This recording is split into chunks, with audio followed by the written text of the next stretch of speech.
കാവ്യരശ്മിയുടെ ശ്രോതാക്കൾക്ക് സ്വാഗതം, സാദര പ്രണാമം. ഞാൻ മുരളി ബമ്മണൂർ. യുഗശില്പിയായ ശ്രീകൃഷ്ണൻ ഭാഗം 11.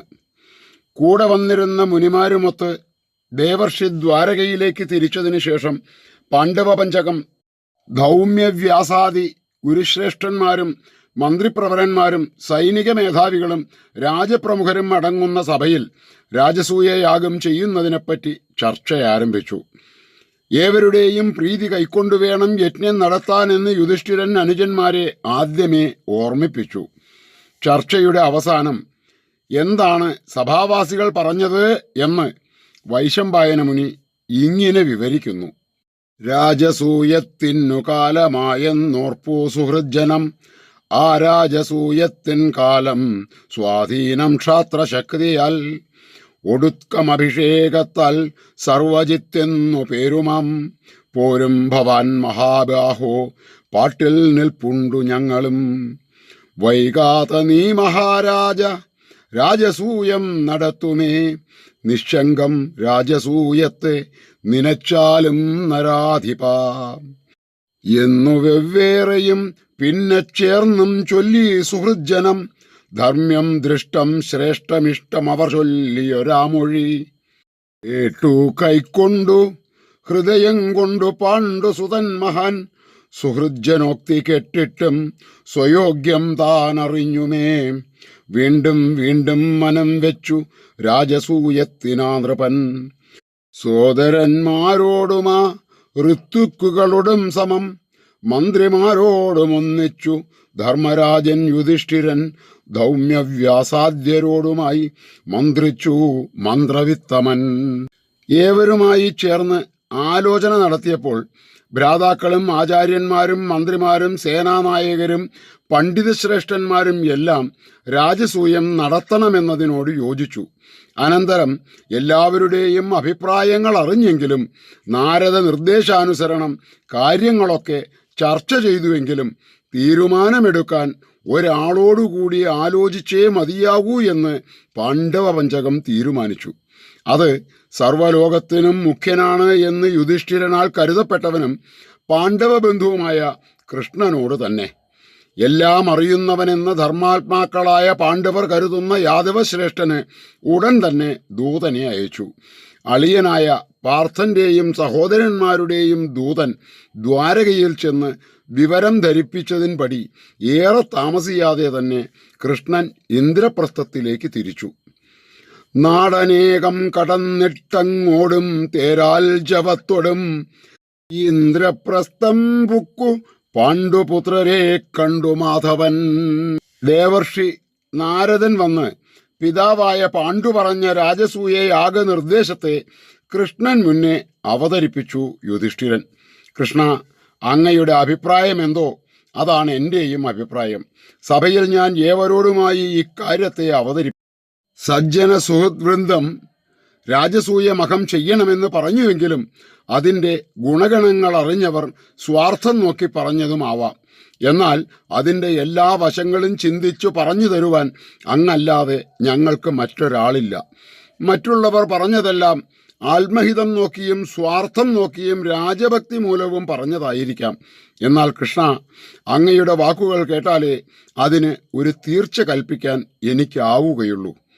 യുധിഷ്ഠിരന്റെ തുറന്നു പറച്ചിലിൽ കൃഷ്ണൻ സന്തുഷ്ടനായി. തുടക്കത്തിൽ തന്നെ രാജസൂയം നടത്തണം എന്നു പറഞ്ഞതിന് ശേഷമാണ് അതിനുവേണ്ട തയ്യാറെടുപ്പുകൾ എന്തൊക്കെയാണ് എന്ന ചർച്ച തന്നെ തുടങ്ങിയത്. പൂർവജന്മാരനുഷ്ഠിച്ചിട്ടുള്ള ധർമ്മവശങ്ങളും കർമ്മഭാഗങ്ങളും എന്തൊക്കെയെന്നും എങ്ങനെയൊക്കെ ആരെയൊക്കെ കൊണ്ടാണ് അത് നിവർത്തിക്കുന്നത് എന്നുമെല്ലാം ഉള്ള ആലോചനകൾ തുടങ്ങി.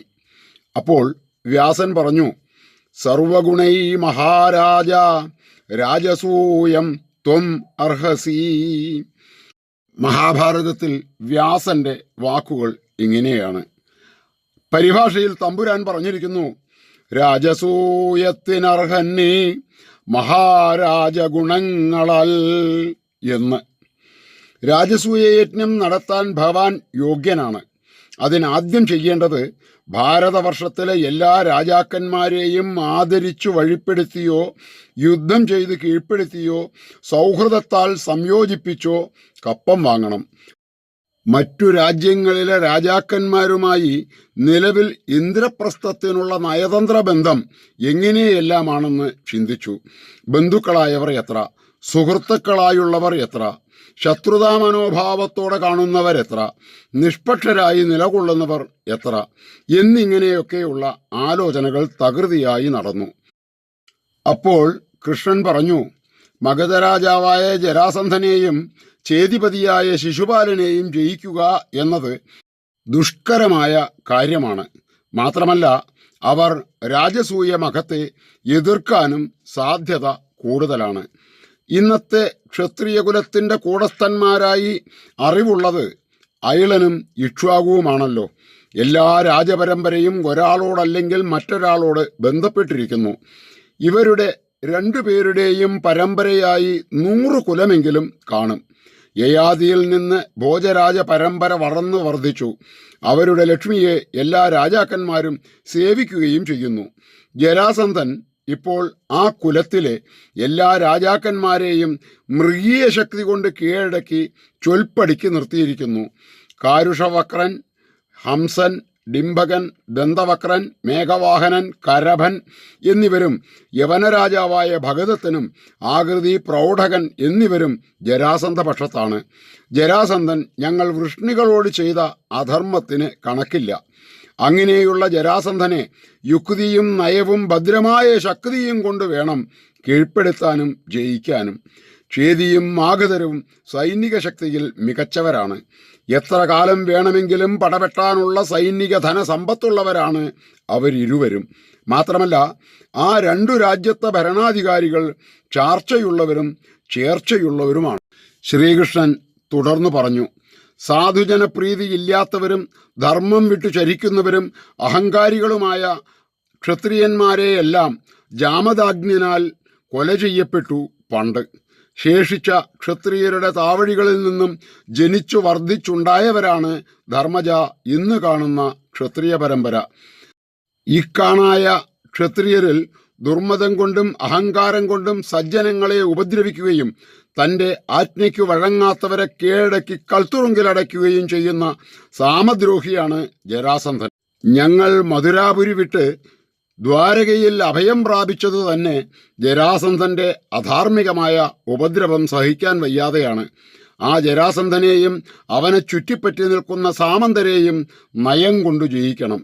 കൃഷ്ണപ്രസ്താവന കേട്ട യുധിഷ്ഠിരൻ കൃഷ്ണനോട് പറഞ്ഞതിങ്ങനെയാണ്, ഞങ്ങൾക്ക് ശരിയായ ബുദ്ധി ഉപദേശിക്കാൻ ഞാൻ മറ്റൊരാളെ കാണുന്നില്ല കൃഷ്ണ. സാത്വിക ഭാവത്തോടെ നമുക്ക് മുന്നോട്ട് പോകാം. ഒന്നിനും ചാടിപ്പുറപ്പെട്ട് അനിഷ്ടമുണ്ടാക്കേണ്ടല്ലോ. ശ്രേഷ്ഠന്മാരായ ആളുകൾ നന്മയെ തിരിച്ചറിയും. ഒരിക്കൽ ധർമാത്മാവും കുലീനനുമായ ഒരാൾ ശ്രേഷ്ഠരിൽ ശ്രേഷ്ഠനായി ധർമ്മപാലകനായി വരുമെന്നതും നിശ്ചയമാണ്. ഞാനാവട്ടെ കൃഷ്ണ നിന്നിൽ മനസ്സുറച്ചവനാണ്. ഞാൻ ശക്തനാണെന്ന് കരുതുന്നില്ല. അങ്ങയുടെ കാരുണ്യമുണ്ടെന്നത് മാത്രമാണ് എൻ്റെ വിശ്വാസവും ശക്തിയും എല്ലാം. ഈ ഖണ്ഡം ഇവിടെ അവസാനിപ്പിക്കുന്നു. ബാക്കി ഭാഗം അടുത്ത ഖണ്ഡത്തിൽ വിസ്തരിക്കാം. നമസ്തേ.